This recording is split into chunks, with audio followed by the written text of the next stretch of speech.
Posible kayang arestuhin din ni Trump si Marcos? Nako, yan ang ating pag-uusapan ngayong araw na ito. Kasi alam mo, itong bigyan ko lang kayo ng background, yung Venezuelan president, inaresto ho ng Amerika. Sa madaling salita, nasa ibang bansa, imagine niyo na lang, yung presidente ng ibang bansa, inaresto ni Trump. Hinuli sa sarili niyang lungga. Saka nakakita ng gayon, Panoorin nyo itong video na ito kung posible ba na sa bandang tagal-tagal arestuhin po ni Trump si BBM.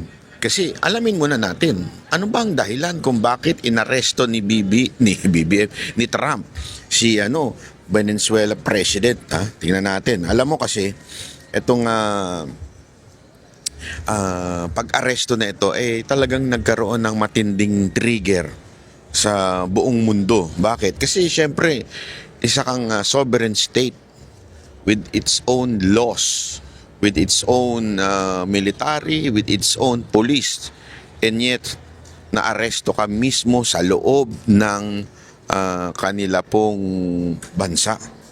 Ito ho kasing presidente nila na si Nicolas Maduro.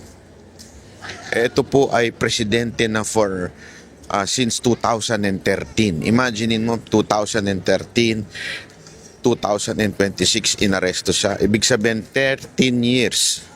13 years siyang namamayagpag. Could you just imagine the power that this person has, 'di ba? During the time na he was arrested. Ito nga lang Pangulo natin Ewan ko kung Pangulo. Yung Pangulo natin sobrang inabuso na ang kapangyarihan. As in, kinontrol ang legislative branch, maging siguro ilang judicial part, diba?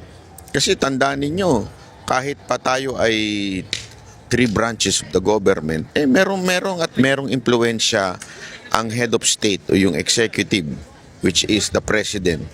Marami nagsasabi na talagang inaabuso at ginagamit na ng presidente ang kanyang kapangyarihan at pagmanipula sa mga ibang branches ng ating gobyerno to the point na sobrang kapangyarihan niya, kontrolado niya lahat. Although ako, I'm still hoping that yung ating judicial ay hindi kontrolado ni Marcos, pero may mga nagsasabing ito'y kontrolado daw. Ako hindi ako naniniwala.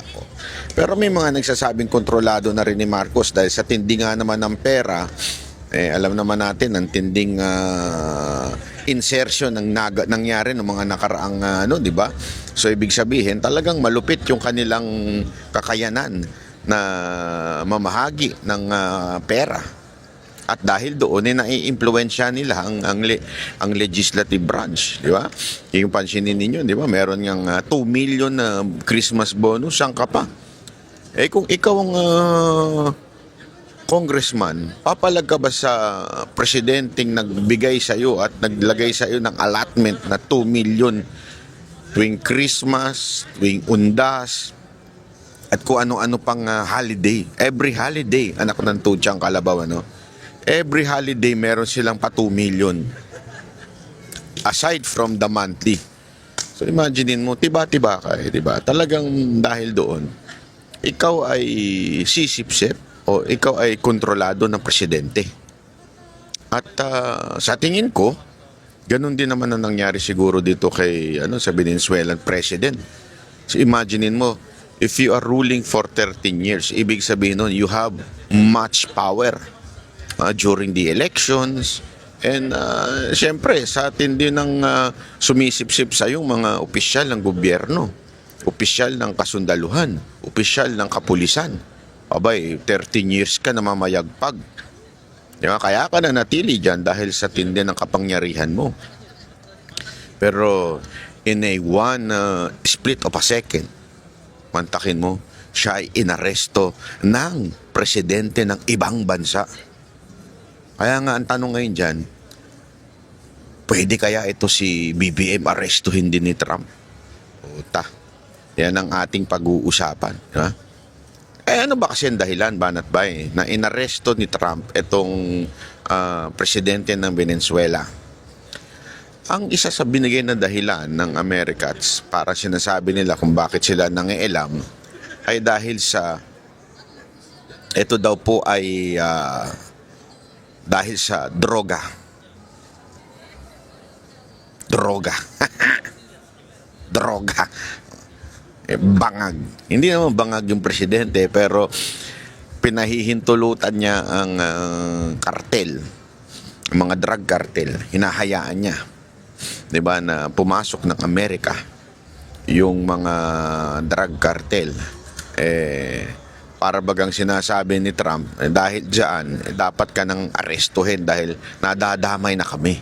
Yun ang sinabi yun ang kasi nag-spark ito ng matinding political question, dahil pwede bang makialam ang ibang bansa sa isang sovereign state. Ang sabi ng Amerika, to justify it, sandali, chotomate, sabi, chotomate kudasai. Damay na kami sa kaguluhan ninyo dyan. Nadadamay na yung aming importation ninyo ng droga sa aming bansa. Di ba? Kaya pumasok na si Trump sa eksena. Sabi niya, hindi pwede. Stop, sabi niya. Stop.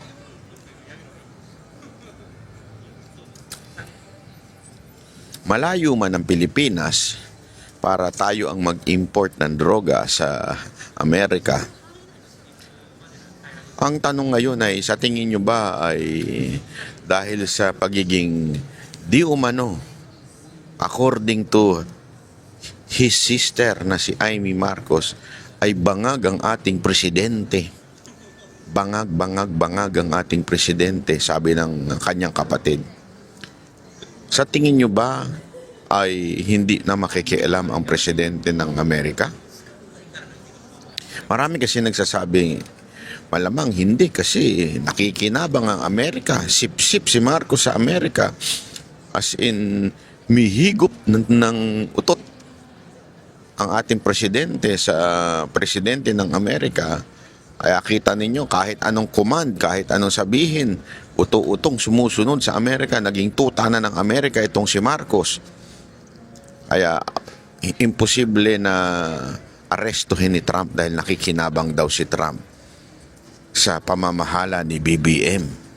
Dahil siyempre alam naman natin, kahit tarantaduhin na ng Marcos government ang ibang bansa, basta wag lang ang Amerika. Kasi nga alam natin na sa kasaysayan, yung kanyang ama, kaya naman napatalsik, aside from the quote-unquote people power ko, no? Alam naman ng lahat, kung hindi nangialam ang Amerika, kung hindi kinuha ng Amerika si Marcos Sr., hindi maaalis sa pwesto yun. Actually, kung maalala nyo, di ba, dati, bago ako maging anti-Amy na rin, naimbitahan pa tayo noon nag-perform sa Ilocos. Inimbitahan tayo ni Senator Amy noon, governor pa siya that time. At nung nagkikwentuhan na kami, isa yan sa mga natanong ko. What really happened during the quote-unquote Paway incident? Tama pala yung kwento ng iba. Sinabi niya mismo ito sa akin, ang talagang alam namin, Paway kami dadalhin, hindi sa Hawaii. Pero ang alam din nila, Amerika ang nagdala sa kanila. Kaya idiniretso sila sa Hawaii. So, ibig sabihin, there is an intervention of the American government at that time para matanggal sa pagka-presidente itong si Marcos Sr. Kaya ngayon, alam na alam ni BBM kung kanino sisipsip. At si BBM ay sumipsip ng todo dito kay Trump at saka sa administrasyon ng Amerika. Kasi nga, alam naman na pagka siya po ay magloko-loko, hindi siya matatanggal kung sipsip at humihigop ng utot ng presidente ng Amerika itong si BBM. Pero ako I have this somehow faith and believe that si Trump ay kahit papaano ay makadiyos at makatao.